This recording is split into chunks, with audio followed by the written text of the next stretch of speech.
You're listening to the Pigskin Cafe, a podcast covering the wild world of college football.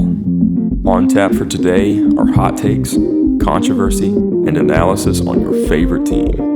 Here's your host, Hampton Sipper, in 3, 2,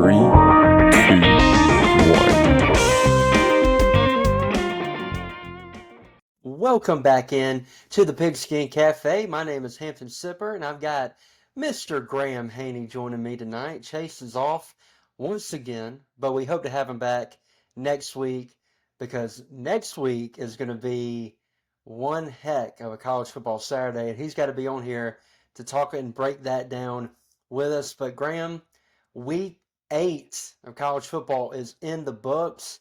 We're going to talk about Alabama versus Tennessee. What a tale of two halves that was. We're going to talk about Ohio State versus Penn State and how Ohio State now has a leg up in the Big Ten. We're going to talk quickly about a team that we praised last week in North Carolina, who we said, man, the rest of the schedule sets up so nicely for them. And what do? They get beat by a 1-win, now 2-win Virginia team, and just an absolute disgrace. But again, any given Saturday, shout out Josh Pate for that one. If you're not on your A game, you can get beat, and that is what happened to them. And we're going to talk about USC, Lincoln Riley, Caleb Williams. Cannot wait to dive into that conversation. Then we're going to have a few little notes of kind of across college football about Sam Pittman, and then the major developments that are happening in Michigan right now with Spygate 2.0. But before we get into any of that, quick programming reminder. If you haven't subscribed already, subscribe to our YouTube channel, leave us a like on this video, and leave us a comment, hit that notification bell, and follow us on social media. Now, Graham, let's dive right into it. We had an exciting weekend of college football. We had, we're not going to really talk about Mizzou beating South Carolina the way they did, going in there by 7-1, looking mighty impressive once again. We're not going to talk about how Ole Miss is now, they're a dangerous team heading into November. They've only got one loss. They've got Vanderbilt upcoming this week. November 11th versus Georgia looms large for that team. Before that, they've got A&M, but they're a sneaky West contender. I know they lost to Alabama, but if they only maintain one loss, they still have a shot to get to Atlanta with the offense that they have and Lane Kiffin kind of having that program heading in the right direction. But let's hop into what, in my opinion, was the game of the weekend because my team was involved. Alabama versus Tennessee. Graham, this was a fun one, man. The third Saturday in October. Last year was probably top 5 game of the year. Just back and forth, high scoring, ended on a last-second kick. First time that Tennessee had beaten Alabama in 15 years. They come to Tuscaloosa this year, and they come out firing. Joe Milton plays arguably the best half of football he's played all year. I believe it was 16-22 for like 177.5 with about 30 to 40 rush yards added on to it. They were clicking. They go in the half up 20-7. But in the second half, Alabama gets the ball back. Jason McClellan, 29-yard run, and then touchdown from Jalen Milroe to Isaiah Bond. And from that point on, Alabama rolled. They took control of the game, outscored Tennessee 27-0 in the second half. So I'm going to start with you before I kind of give my thoughts on the game. And I kind of want to pose it like this. Obviously, there was a drastic difference between the two halves, but what do you think was the key determining factor to that drastic difference? Was there a certain adjustment that you saw the Alabama coaching staff make? Was it purely execution on Jalen Milroe's part and on the defense's part? Kind of what did you see from the schematics from the first half to the second? Yeah, glad to be back with you, Hampton, as always. Pleasure to talk college football.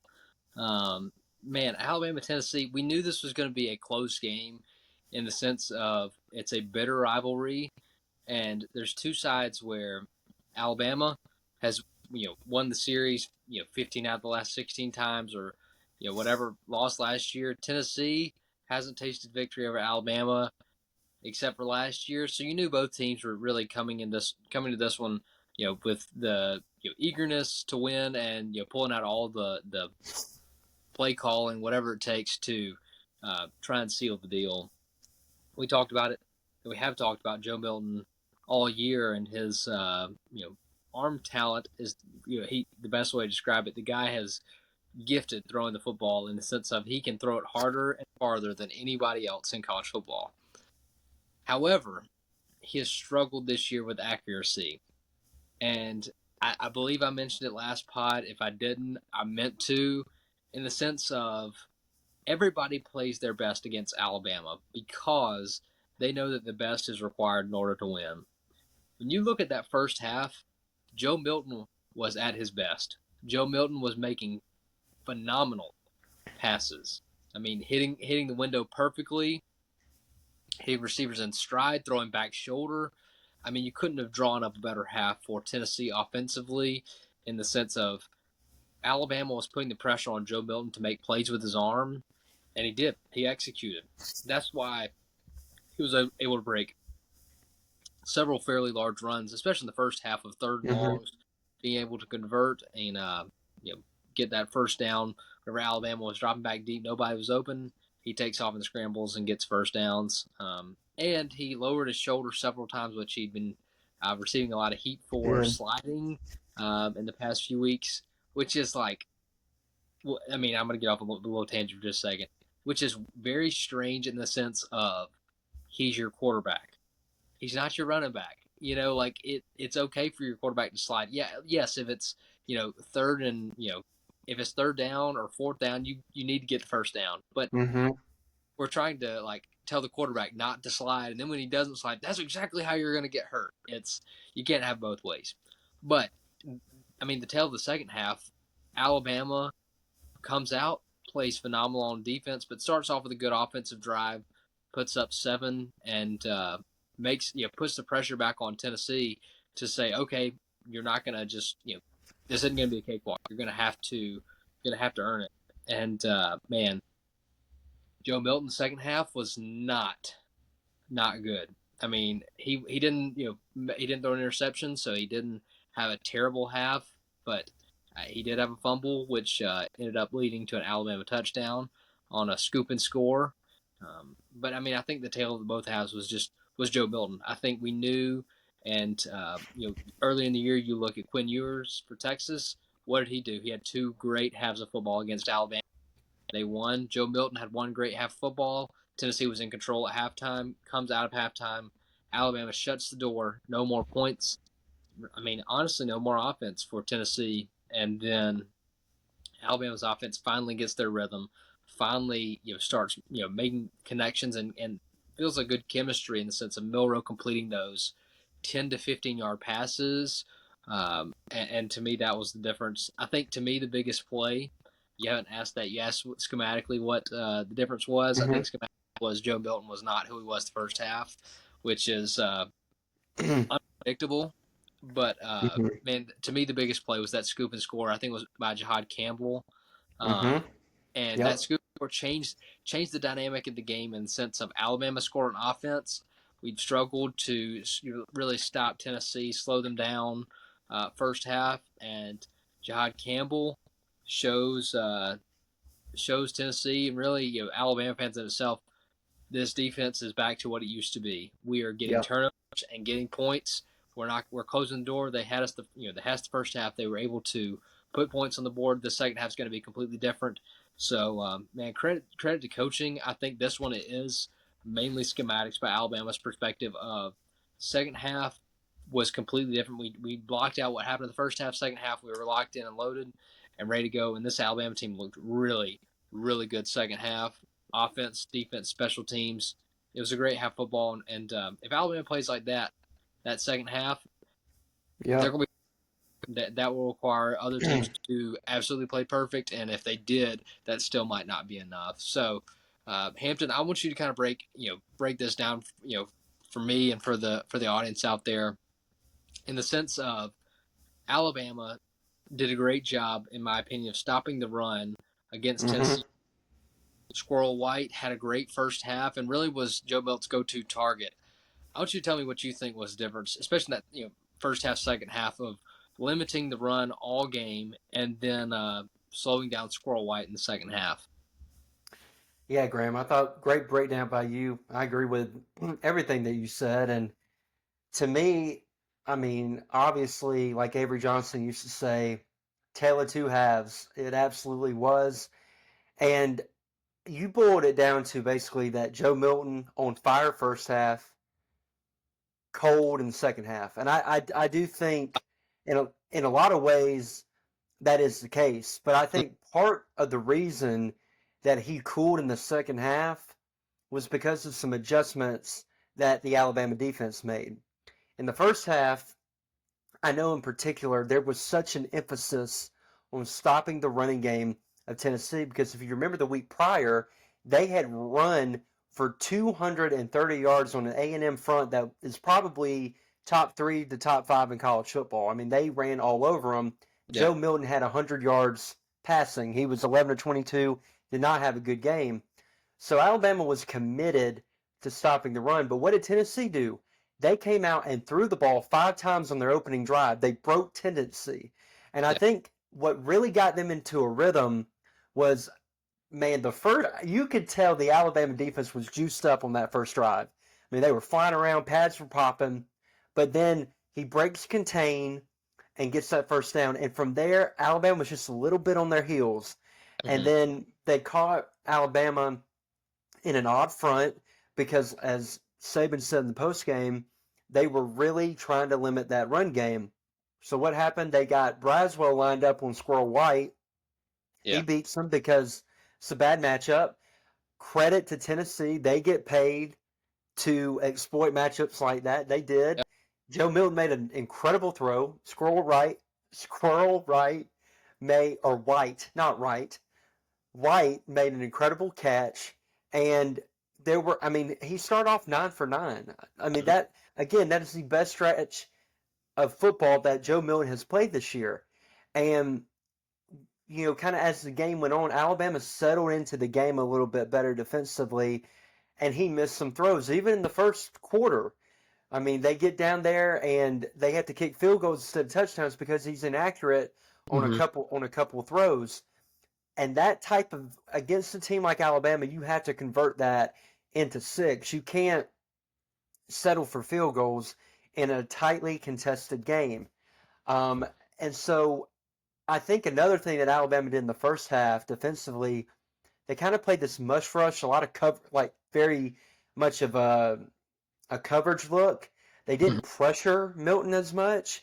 In the second half, that kind of changed. They started really employing some extra guys by sending off the edge blitz-wise, and really tried to heat up and speed up Joe Milton. And I think that really affected him, and he didn't thrive under pressure. Where in the first half, it kind of was reminiscent of last year what they did with Hendon Hooker. Mm-hmm. And Tennessee also does a really good job of getting the ball out quick, where it's hard for your pass rush to get home when the quarterback's getting it out in under 2 seconds. But they had, I believe, I heard today, like 275 yards in the first half. Tennessee did on offense. So again, as good as this Alabama defense has been all year, that is not a good number in any half. No. But I think part of the reason for that is the Alabama offense in the first half, which could not sustain drives. Same story, different verse from many of the games this year. Couldn't sustain drives, a lot of 3 and outs, a lot of defense having to go back on the field immediately. And you can't do that against good offenses because eventually it's going to break a little bit. There's going to be some leakage in there. And in the second half, Alabama's offense was able to sustain drives. They come out, get that quick score, then they get a field goal on the next drive. Then they get a touchdown on the drive after that. Then they get another field goal. They're constantly staying on the field, giving their defense a breather. And I think you saw an increased effectiveness of that unit. Another thing that I noticed in the first half that I thought got better as the game went along, Malachi Moore was not near 100% in that game. He did not look like the same Malachi that had played in the 6 games prior. And then he didn't play against Arkansas, but he's not being nearly as physical. He looked very timid, like cutting, less explosive, and I think that high ankle sprain was really bothering him. But I think kind of as the game wore along and he kind of got into the feel of the game and maybe tested it out a little bit, he gained some comfort. I thought he played much better in the second half. Jahad Campbell, Deontay Lawson were absolute nightmares. I mean, sideline to sideline, having guys like that can be such good run defenders. I mean, Jahad Campbell completely blew up the 2 4th-down attempts that Tennessee had, the one in the first half and then the stupid one in the second half where they literally ran it right up the gut. He makes an incredible play. But they're great in run defense, but they're also great in pass coverage. They had the ability to stay with, match up with tight ends and stay with their speed. And they also were pretty good with dealing with running back side of the backfield. I mean, Jahad had one play, I think it was like the 3rd and 22 play, where he goes to the far hash on the other side of the field. Deontay spying Milton, which was another adjustment that they made after, like you talked about in the first half, Milton kind of hurt Alabama with his legs. They started spying him a little bit. Deontay rushes. Jahad comes all the way from the other hash and tackles the tight end before he gets the first down marker. Just an incredible athletic play and display of range by him. And then he gets the big scoop and score, which was an incredible play by Chris Braswell, who, man, him and Turner are playing possessed this year. Not only, I mean, they are fantastic pass rushers with their blend of speed and power, but they've also developed into really good run defenders. They set the edge really well, and I think it's interesting to note too. They're both having this good of a season, and Alabama's playing less nickel rabbits. They're playing more 3 down linemen and an outside linebacker, where last year it was very much 2 down linemen, 2 outside linebackers. So they're getting less opportunities, but the output and the effectiveness of their snaps has just been absolutely incredible. Tim Keenan, Justin Aboybe played great, generating interior pass rush. Were great in run defense. I mean, they held Tennessee to 75 yards on 24 carries on plays by their running backs. So shut them down, put it on Joe Milton, and he reverted to kind of what he had been all year. So I think it was a combination of increased execution, better execution in the second half, with a few wrinkles of sending more pressure and spying Joe Milton a little bit, where he could not escape the pocket and really hurt Alabama with its legs. Offensively, first half was everything that we have talked about all year with Jalen Milroe. It was being timid to run the ball. It was not letting the ball loose when there's a guy open. It was making poor pre-snap reads. It was making poor reads in the run game on read option plays. It was all of that. It was holding on to the ball too long. And that is why and I love the kid. I just want to say that. I love the kid. I think he's a great dude. He's a good leader of this football team. But he's also a very frustrating player. He is a very frustrating player to root for just because he is so up and down. But in the second half, and I don't know what it is about the second half with him, but it's like he gets into he gets comfortable in the game, just starts playing football, man. Like the throw he made to Bond, Bond was wide open. Bond had a nasty route where he faked out and then went in on that post, and I mean he made the defender fall down. It was a great move by him, but it was a beautiful ball. He had a couple other throws in the intermediate areas of the field where he stood in the pocket. He went through his progressions, which he can do. He just doesn't do it consistently enough, which is an issue. But he made some accurate throws there. Jermaine Burton is becoming a go-to guy for him. I mean, he's having a really good year, and he is consistently getting open versus man coverage.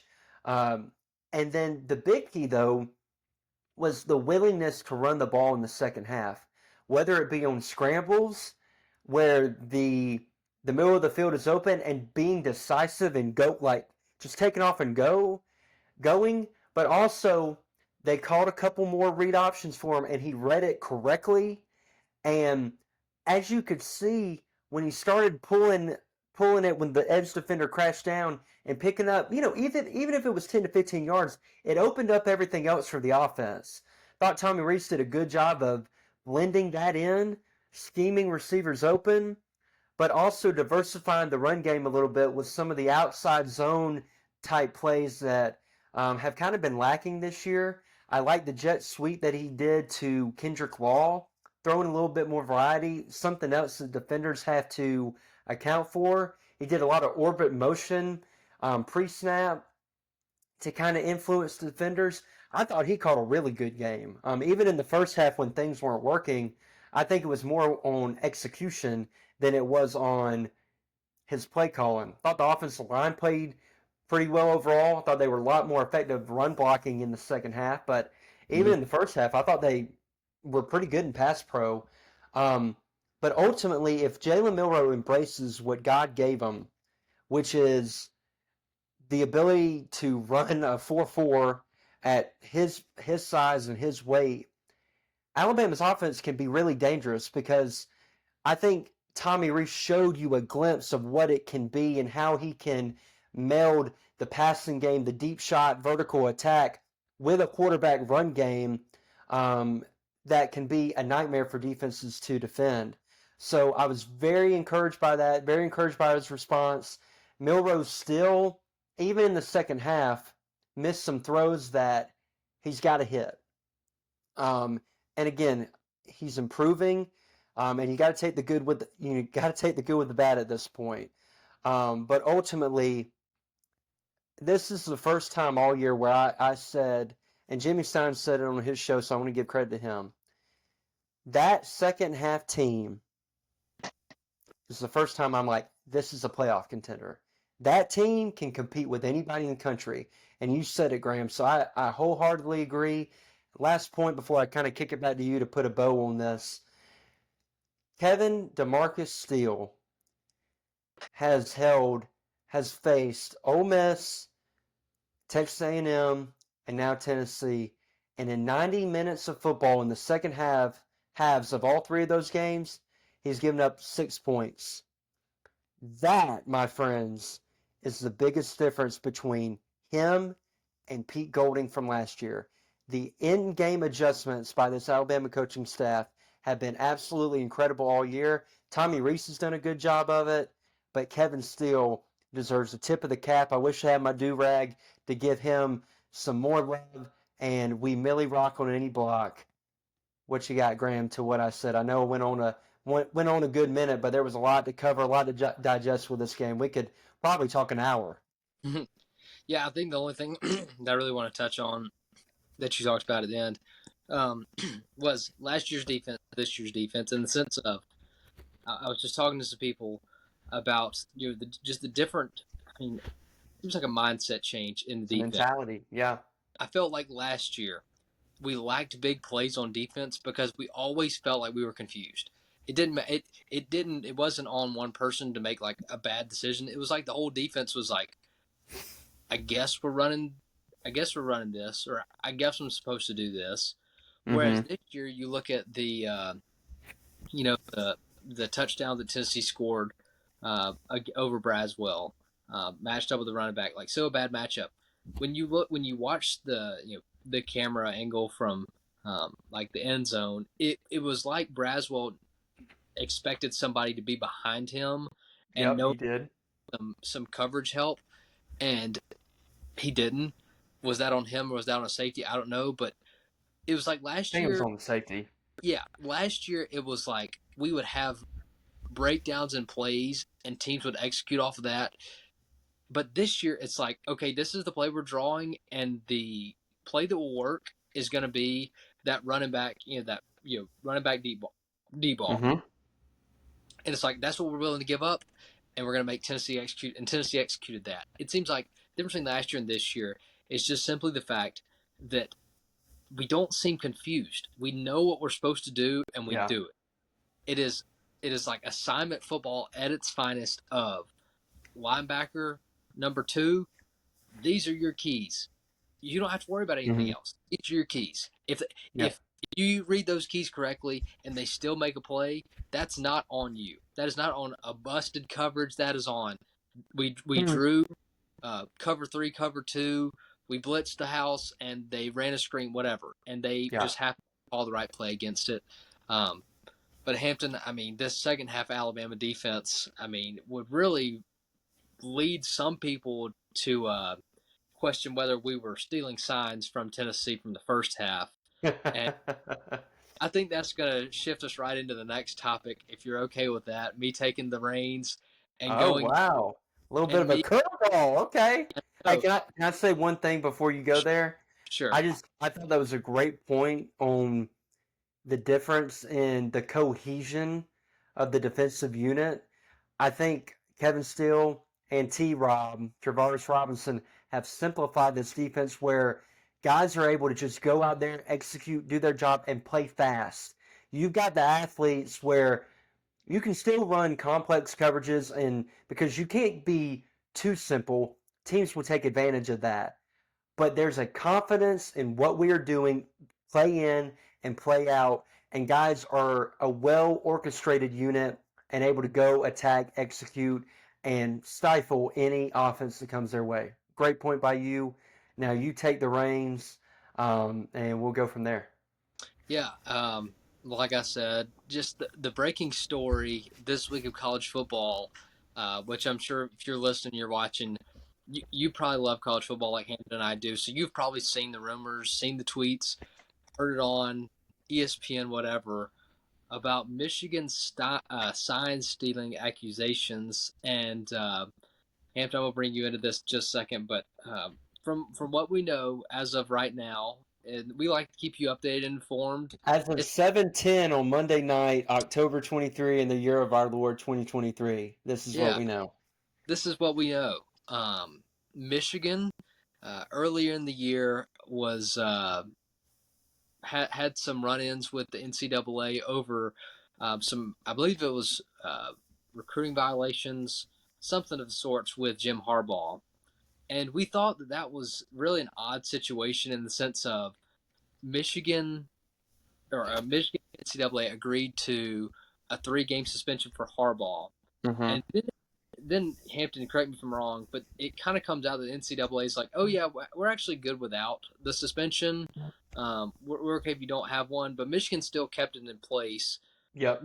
Maybe that was just in good faith, but Michigan's start off the season was obviously not very important because the teams they were playing were very low caliber. So They you haven't could, played anybody yet, yeah, and yeah, it's week 8. exactly. So what we know so far with this is there's an assistant or an employee of the Michigan athletic department, we'll keep it vague, that has been accused of stealing signs of opponents. And from right now, how we know that the person has done this, or the evidence to support this claim, okay, this is just an allegation. Nothing has been confirmed. No guilty party as of yet.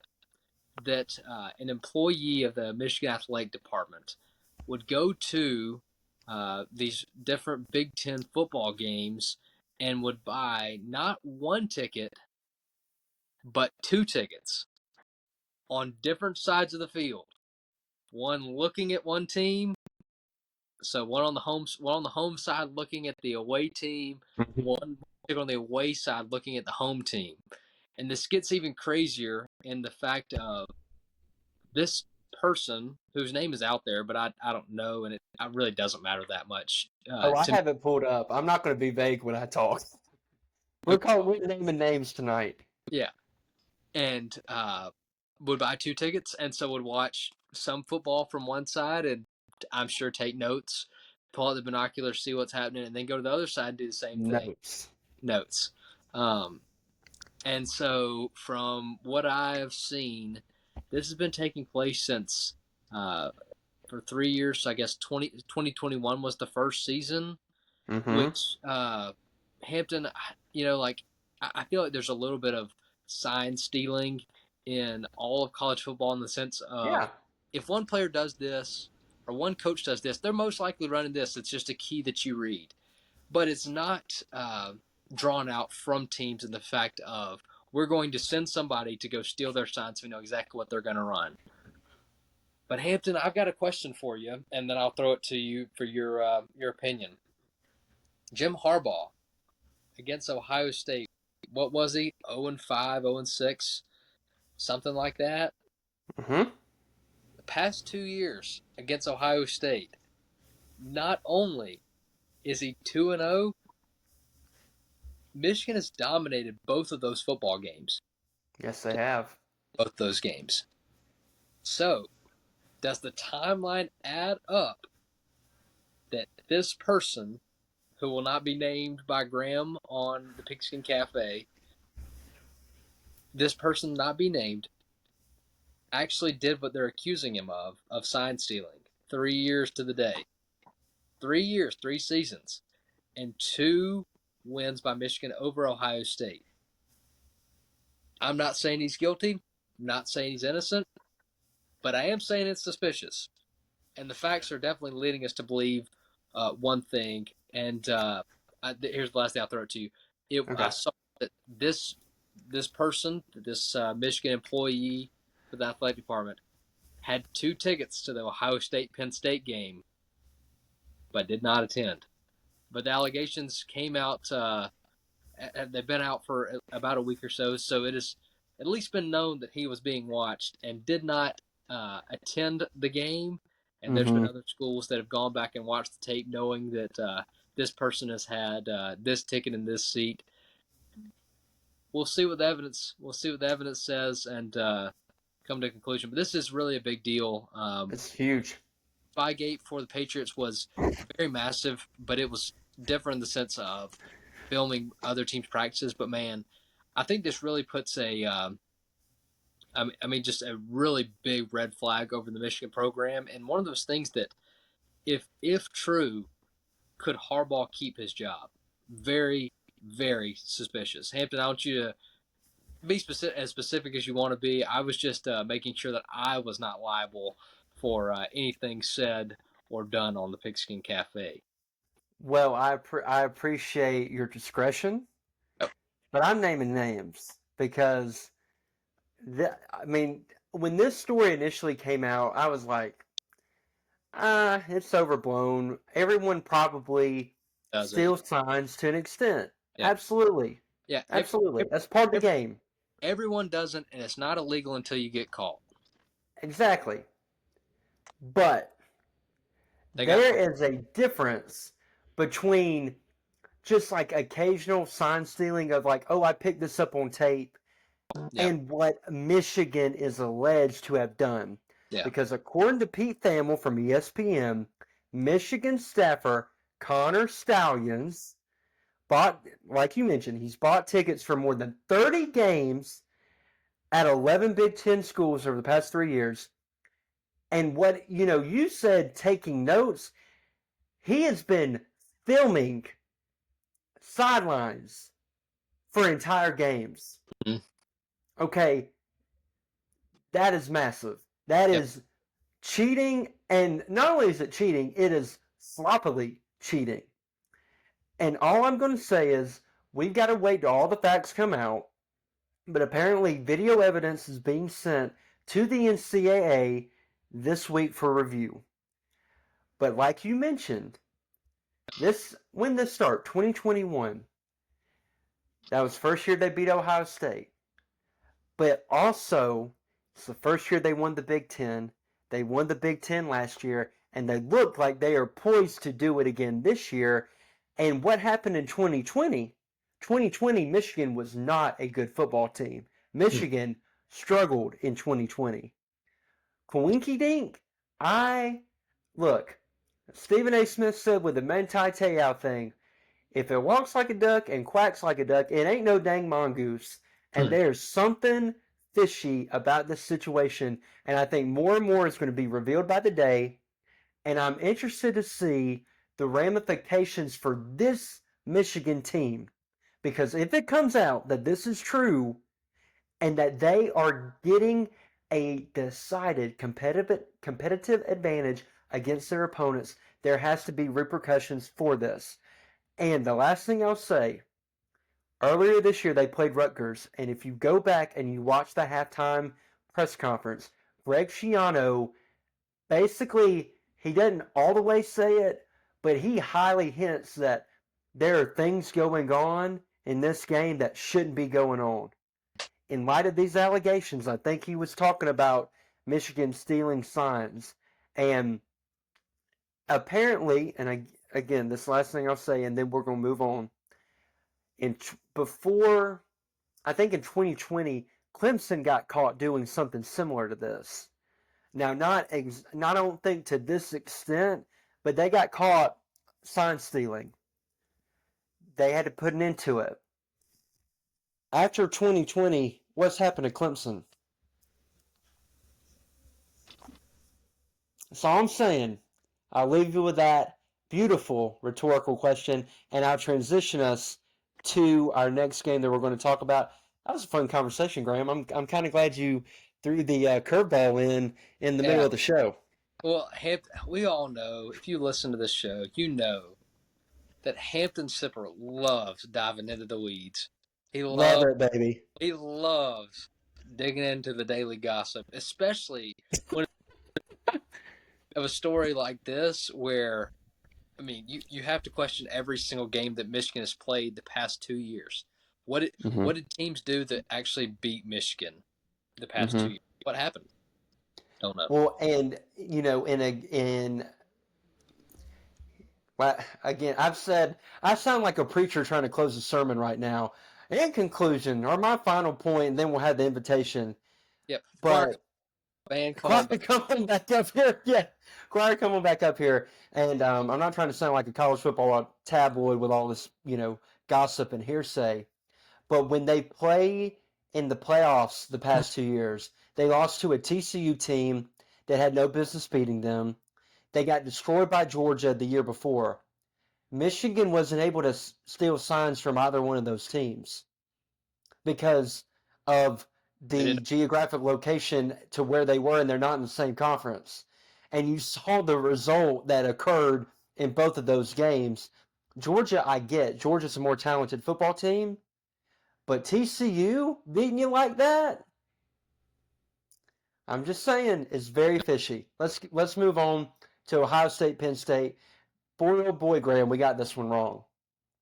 What we did get right was that it was going to be low scoring and going to be a defensive battle. But what we didn't get right is that we both said Penn State had the better quarterback. Graham? I'm sorry. I'm sorry to our listeners. We bamboozled you, hoodwinked you, every adjective under the sun. Drew Aller looked shook Saturday, and there's no other way to put it. Let me read you his final stat line, and this sounds better than it was because he threw a garbage time touchdown. He was 18 of 42 for 191 yards, a touchdown, and a 29.4 quarterback rating. And it looked worse than that. And here's the thing with his performance. Did Ohio State generate pass rush pretty consistently? Absolutely they did. They were constantly in his lap. They were constantly pestering him. But he missed wide open receivers over and over and over and over again. I mean, some throws, especially there were a lot of out-breaking routes toward the sideline where guys, he didn't give him a chance at the ball. There was one play, I believe it was a third down, where, and it may have gotten tipped. I may be remembering it incorrectly. If he hits the guy in stride, it's a touchdown. And he gave them no shot in this game. He was that bad. And obviously, it doesn't fall all on him, but just simple basic execution, I think they win this game because they took the fight physically, especially their defense did, to Ohio State. I was very impressed with what they did, stymieing that run game and putting it all on Kyle McCord, who I thought played okay. He didn't play bad, but I mean, he was pretty rough for most of the game. He just has Marvin Harrison Jr. to bail him out. And so, I mean, that's the ultimate safety blanket that when you're cold at night, he'll cover you up and you're good to go. But Penn State, like I said, their defense took the fight to them. They held Ohio State to hold on, let me see what their average. I mean, 41 carries, 79 yards is what they held Ohio State to. That is very, very impressive by them. I don't think Penn State ran the ball enough. I thought Noah Singleton was having some success, and they kind of went away from him. There's no reason Aller should have been dropping back 42 times in this game, considering the struggle that he had. I thought the blown call that really kind of changed the game in a lot of ways. I know it was early, but the defensive touchdown that Penn State got, and they called, the holding or the pass interference. Did he touch him? Was there contact? Yes, but they've been letting them play all game long prior to that. I mean, there was a lot of hand fighting going on, and then you're gonna call that, and it completely changed the momentum of the game. But ultimately, what I took away is, I mean, we just got done talking about Michigan. I think Michigan's the winner of that game because if you look at both of those teams, I think Michigan's like, we can beat either one of them. No problem. I mean, and Michigan has not played anybody this year with a pulse hardly, but I just think they're a more talented team than both Ohio State and Penn State. But it was a battle of defensive wills, and ultimately Ohio State had Marvin Harrison Jr. to kind of bail them out of situations. Penn State did not, and that's why they lost the football game. I thought their defense gave a valiant effort, and James Franklin. I know you come in as an underdog a lot, man, but you've got to win one of these games. You get Michigan at home later this year. To me, that's a must-win for him because I believe they're 0-10 on the road versus AP top 10. He's like 3-17 overall. Got to win the big one. You got the roster to do it. Got to get it done now. Graham, what did you take away from this game? Really quickly. Yeah, I'll make it quick. I think whenever you log on to a financial website, a bank, an investment service, you name it, or if you see a commercial, what's the last thing they say? This is not investment advice, and investments incur risk. So to like make your own decision. Hampton, I think that's what we need to tell our audience. Our and our opinion at the end of the day, is still an opinion. It is not fact, and this one was wrong. We were wrong about Penn State. We were wrong about Drew Aller. I think that Drew Bad Aller. wrong. I think Drew Aller's a talented quarterback, but this moment was way too big for him. I think when you look at it, Penn State had a good game plan, and it relied on Drew Aller making consistent, just average plays, and he was not able to do so. I think that he is an underclassman, so I mean he has still the opportunity to grow and to get better. But Penn State, they struggled because Drew Aller was unable to make routine plays. Yep. And when you look to beat maybe a better team, especially on the road, you not only have to make the routine plays, you have to make the exceptional plays. And I think when you look at the difference this game, Ohio State and Penn State, what did Ohio State do? They made the routine plays. Marvin Harrison Jr. was always open. He was always, it didn't matter what the call was, what the situation was. Marvin Harrison Jr. was getting the ball. He's going to make the catch, regardless of whether there's pass interference or what. I think that was the difference in the game. But Hampton, I hope you don't have anything to say on that one because I've got another great transition. You mentioned that James Graham, 2 for 2, baby. James Franklin was 0-9 on the road against AP top 10 teams. Well, let me tell you about a second-year coach who has now won a game on the road against an AP top 10 team. That is the 1-5 Virginia Cavaliers, coached by Tony Elliott. I mean, you look at this game, Hampton. Well, before I just dive back in, do you have anything else you want to say or do you just want to go ahead and kill my transition? Show is mine. Go ahead, man. I don't think I have anything else on that game. Thank you. Okay, yeah. So more of that story. Drew Aller was not good enough. Penn State lost. Credit to Ohio State. Tom McCord made the plays he needed to. Now going to North Carolina and Virginia. I hate that I'm having to go back to it because I just felt like that transition was really, really good. I've had two so far today. You shouldn't have doubted yourself. I had nothing else. Well, I guess I was going ahead and not admitting defeat, but I was just passing it back to you in case you had anything to say before I was 5 minutes deep into North Carolina and Virginia. Man, where do we start? Where do we start like North Carolina and Virginia? We were just praising them and talking about this North Carolina team.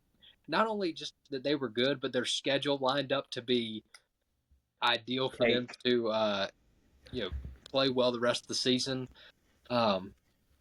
Man, defense horrific for North Carolina. This Virginia team. They have 200 yards rushing, over 200. This Virginia team has struggled offensively all year. I mean, you watch them play Tennessee, watch them play James Madison in the Sun Belt. I mean, truly been a bad year for Virginia, and problem after problem. Lack of talent and skill has really hurt Virginia, but this game was, Virginia just running the football. 230 yards on the ground. Mike Hollins for Virginia had 3 touchdowns. I mean, the longest rush that Virginia had all night was 20 yards. I mean, they were just consistently pounding the football, trusting the process. And Virginia just took care of business. I think that maybe it was I hate to speak this into existence, maybe it's the Chip Lindsey curse. I mean, it being the new offensive coordinator, you and I both being Troy alumni, just having to experience some of his coaching and play calling. I mean, you got one of the best quarterbacks in the country, arguably the best, based off of other teams' performances this week. And Drake May had some great plays, but was 24 for 48, had almost 350 yards. I mean, the guy's throwing the ball all around the football field, and we're still losing to a really bad football team. I mean, who's Virginia's other win against? I mean, wasn't it an FCS team, William and Mary, something like that? So you lose to a team. Yeah, you lose to a team that beat William and Mary last week. So before they were 0-5. I mean, just inexcusable for North Carolina. They're going streaking. Yeah, inexcusable for North Carolina, and a team that we talked about was kind of going to be exciting to watch.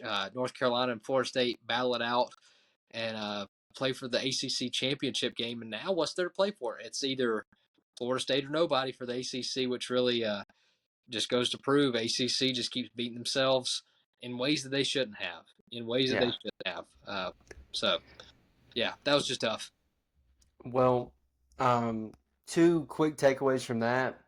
Why on this lovely earth that the Lord has created for us is Drake May throwing 50 times practically against Virginia? When they rushed for like 200 yards the week prior against Miami. Like, what was the game plan, Chip? What are we doing? Drake May was not good enough. 24 or 48, 50% passing. Will not get it done. Very disappointing by him. I don't really blame the final pick on him. He got hit as he threw. Oh, yeah. It happens. But the other takeaway is I revoke my Gene Chizik apology.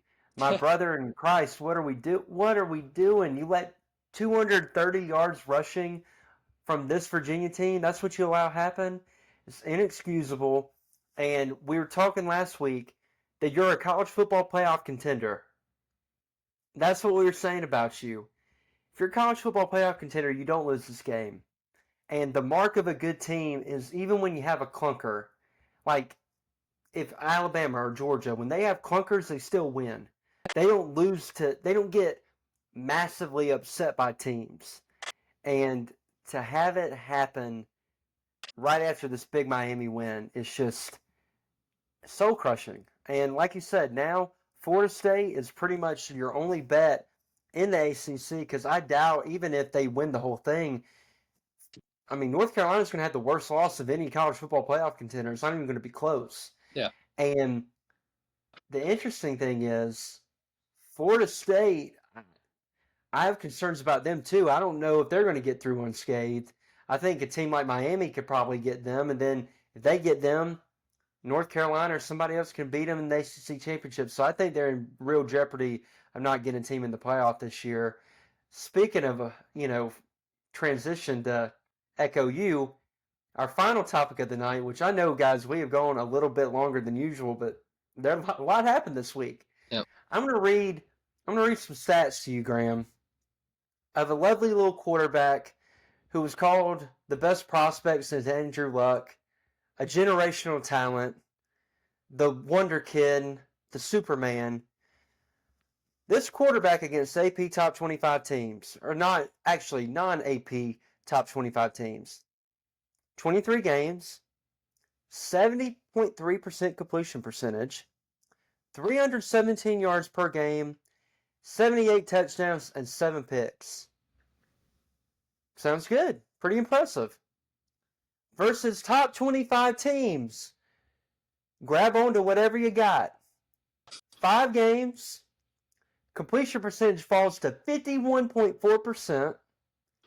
Yards per game goes to 172 with 6 touchdowns and 6 interceptions. And who am I talking about, audience? I'm talking about Caleb Williams and the USC Trojans, who got shellacked by Notre Dame last week. And then Utah goes in to Pasadena. I think. Isn't it Pasadena? I'm second guessing myself. Okay, goes into Pasadena. No, I think or LA. Pasadena would be the Rose Bowl. They play at the I know. I knew that wasn't right. They go into LA. Yeah. They go into the Coliseum, and they win on the last second field goal. And they really kind of controlled the majority of that game. They were up 24-13, I believe, at one point. And Caleb Williams struggled. The offense struggled yet again. And I hear people make excuses of the offensive line is not good for USC or this or that.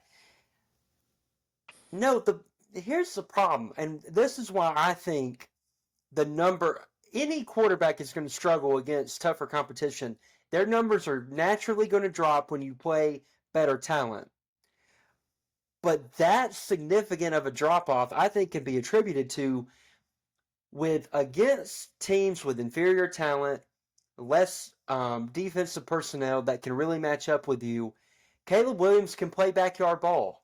He can do the freelancing. He can run from one side, run the other, run from back to forward, and then throw it 40 yards downfield and get a completion. Against a good defensive team, you have to play within structure. You have to play within the offense. You got to play on time. You got to play in rhythm. And he doesn't do that. And so when he plays against the Notre Dame, who's got a good defense, when he plays against the Utah that has a good defense, he struggles. And it's been a consistent theme. It happened at Oklahoma even. I think people forget that. I know he was a freshman at the time, but he tore up terrible teams. But teams that could game plan for him and that had the talent to match up, he struggled against. And so you pair his struggles with Lincoln Riley struggling against teams that have a physical presence to them. So recipe for disaster. Utah has their number. They're 4-0 against USC the past 3 years now. They beat them 2021 before Lincoln Riley. They beat them twice last year, and they beat them again on Saturday night. And until Lincoln Riley makes the adjustment on that defense is actually a key component of football. Hoops would have thunk it. They're going to continue to struggle and go into the Big Ten next year where all of those teams play a physical brand of football. Doesn't mean they're going to have the talent to match up with USC, but they still play a more physical brand of football than many of the teams in Pac-12. They are going to struggle. And you sent me the stat. Brett McMurphy tweeted out of how similar, obviously, Jimbo and Kevin Sumlin are as far as their record at the same juncture in their career. Clay Helton was 17-5 at USC at this time. Lincoln Riley is 17-5. And they're paying him way too much money to get these type of results when they have the talent and they're not playing in one of the best conferences in America. The Pac-12 is a good conference this year, but I still don't think they're better than the SEC, even in a down year in the SEC. So they're out of the college football playoff race, and Lincoln Riley is going to be at a crossroads after this season. He's got to get rid of Alex Grinch, and he's got to change the mentality of this team. They've got to become more physical on both sides of the ball, or he'll never win a national championship. Graham, what was your major takeaway from this game? Do you think it was the same old defensive struggles from USC, or do you think it was more on Caleb Williams and Lincoln Riley not getting the job done on the offensive side of the football? Yeah, I mean, great job, Hampton, covering just the downfall of USC. I mean, like 17-5 for Lincoln Riley at USC. After year one, you get the players you get. Year two, we're supposed to be better. We're supposed to make the college football playoff. We have the best quarterback in the country, reigning Heisman champion, Heisman winner, Mm-hmm. and man, USC comes home after being dominated by Notre Dame, comes home to play Utah without their best quarterback in Cam Rising, who will now redshirt for the rest of the season. Oh, that's confirmed now? That was the report I saw, was that he was going to start the rest of the year. Wow. Okay.